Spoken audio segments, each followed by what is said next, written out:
Oh, you're very welcome, Sasha, and all the other people as well. Thank you for being here, all in presence.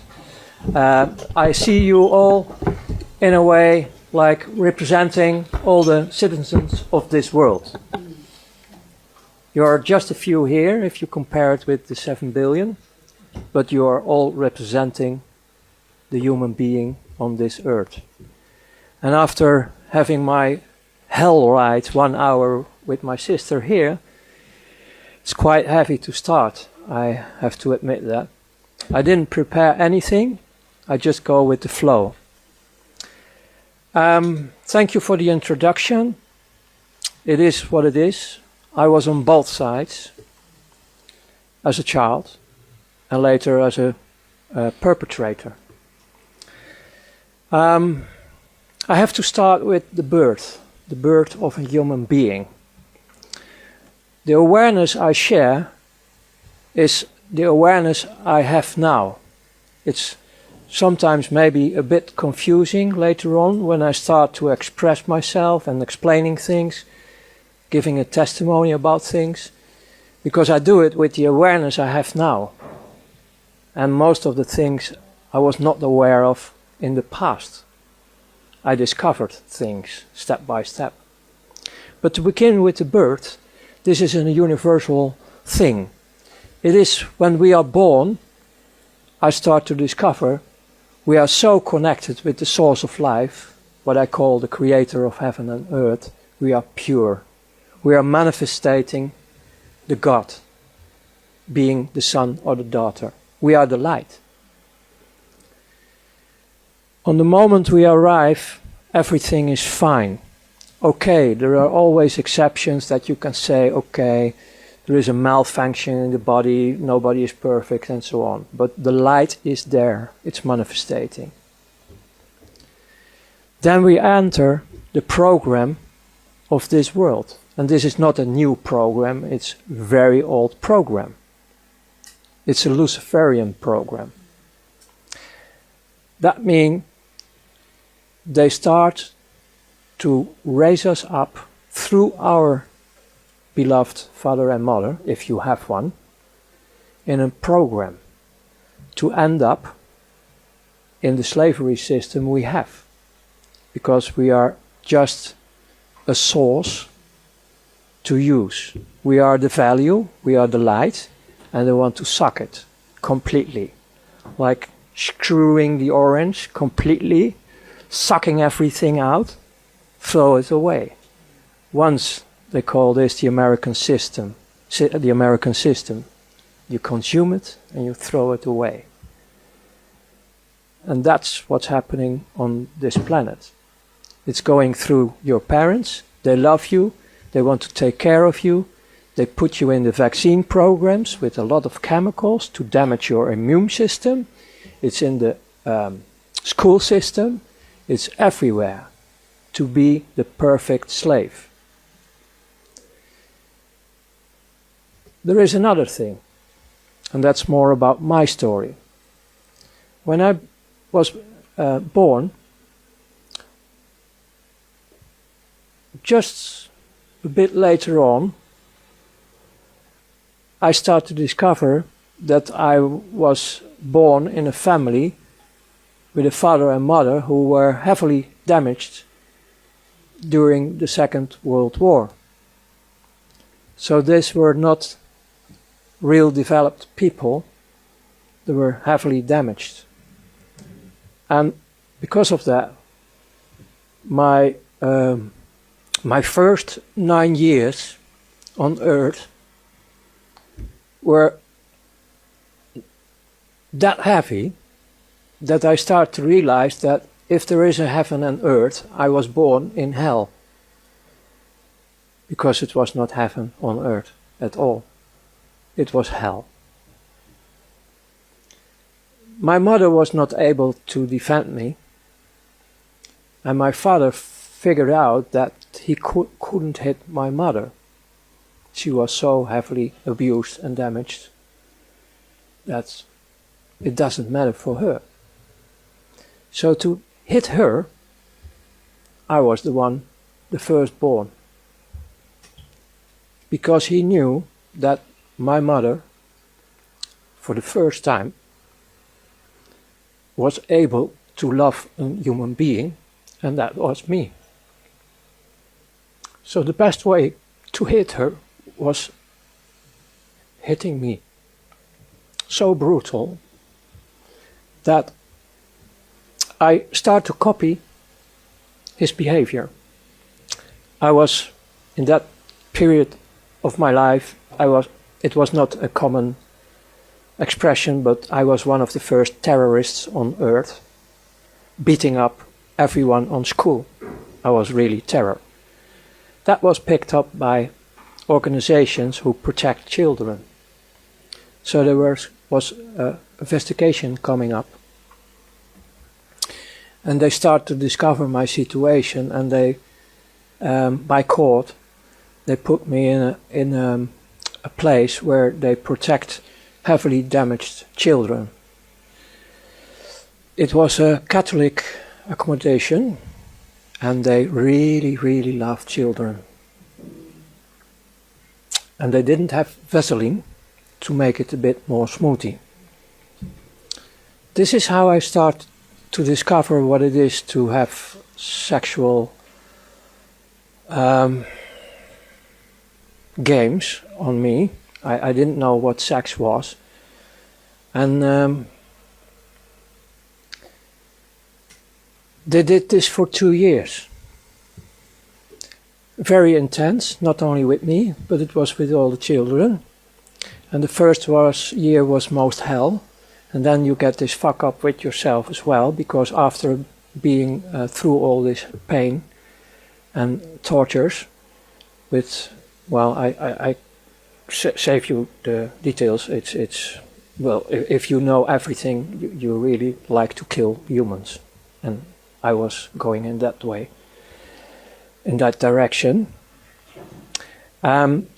To survive all this, the first 11 years and the last 2 years was really screaming to go back to the other hell. That one was actually better than the second hell. One of the mechanisms we have in our human being the light, is on the moment you are going through hell, you get disconnected. One way or the other. It is a miracle. So your body is still moving around with everything they are doing, but you're not there. You are there, but not there. Disconnected. That's the way how we survive all this horror. Even they put plastic bags on you and you're choking, and no. Sometimes you go out of the body and you see yourself.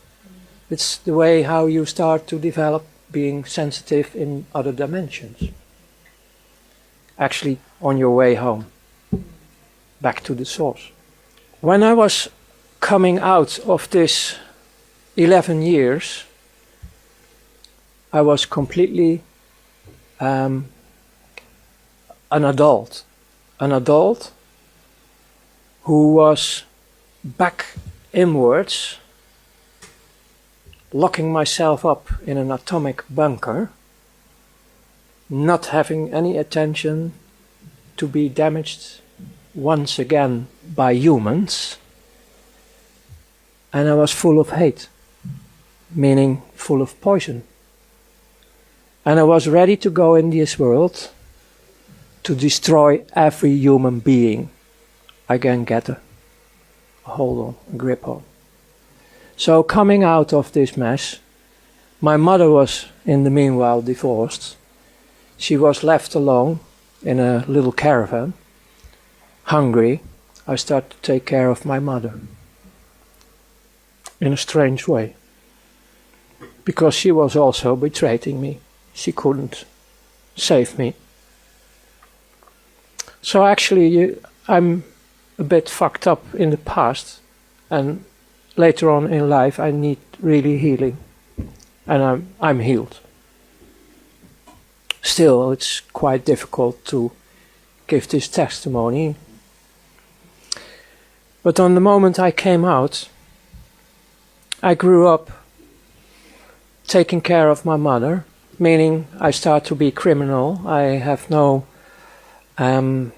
affection or reason to follow orders or rules or whatever. I was liberating myself from this madhouse and starting to do nasty things in my youth already. I was playing with other children, being soldier, and I chose to be a Nazi on purpose. And I was making this march through the houses where all the old people are living, where they take care of the old people, and I knew they were out of the war. And I did it on purpose. I really start to beat people, to traumatize people because of my hate. Once I nearly killed an adult in that period. In school, same mess. My English was not developed on school. I was always kicked out. I had my diplomas, but I paid for them. Ha! Fuck you all. That was my mentality. So I became an independent entrepreneur, and I covered everything I wanted to do because I wanted to destroy, so that means I needed a lot of money. To get access to money, you need to deal. So in the front, I created companies like car dealer, import-export, even a fashion line distributing nice clothes for women. You know, it was all covers for the deeper things I did. That was being involved in criminal activities. And I have to tell one thing.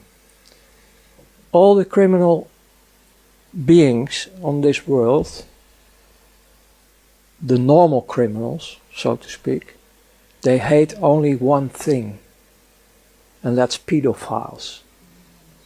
It's only one thing. They can do whatever they want, but on the moment you're talking about child abuse, they explode. They really straight want to kill. That's the world I was in, criminals. I have to go back also about the pedophile thing, because she told me that there were investigations about pedophiles and all the humans who are doing horrible things with children, that they assume they are completely dead to do this, and that they need this extreme pulses to have something going on. Based on my own experience, I really start to believe it's actually a knowing, because it was also about my own story, that you're still alive. Even you do the horrible things on this planet, you're still alive. I recognize this, and I tell you more about my horrors I created, but the horrors they created on children, they are still alive. Their light is still in them. They're human, the love is still in them. But it's like mine, locked, completely locked in a bunker, atomic bunker. And they are afraid of the adults. They stopped, their life was stopping like my life in the beginning. But they are pure, and I'm not defending them, because I think everybody is responsible for their acts on this planet. But they need a gate, they need a bridge to come over. And I want to invite all the people on this planet to come over this bridge of forgiveness. Because there is a whole army of people who want to take care of them, to heal. And of course, there are consequences of coming forward. But it's doable. The point is, they're locked up in their cells. They don't trust adults. And they're still human. In a way, they are human. And they need also affection. And the most safest way to get a bit of affection is through animals or children. I'm not talking now about the satanic part, about the normal part. So, one way or the other, in every human, I believe there is a child who is partly locked or completely locked, because we're running through a program. So in a way, who can proclaim on this earth, on this moment, that he is fully the being he was when he is born? Who can claim this? Who can proclaim this on this moment? Who is fully the light represented on earth? Who is the original being, without of being programmed, without of being hurt, without of being manipulated? The horror we are facing today is our horror.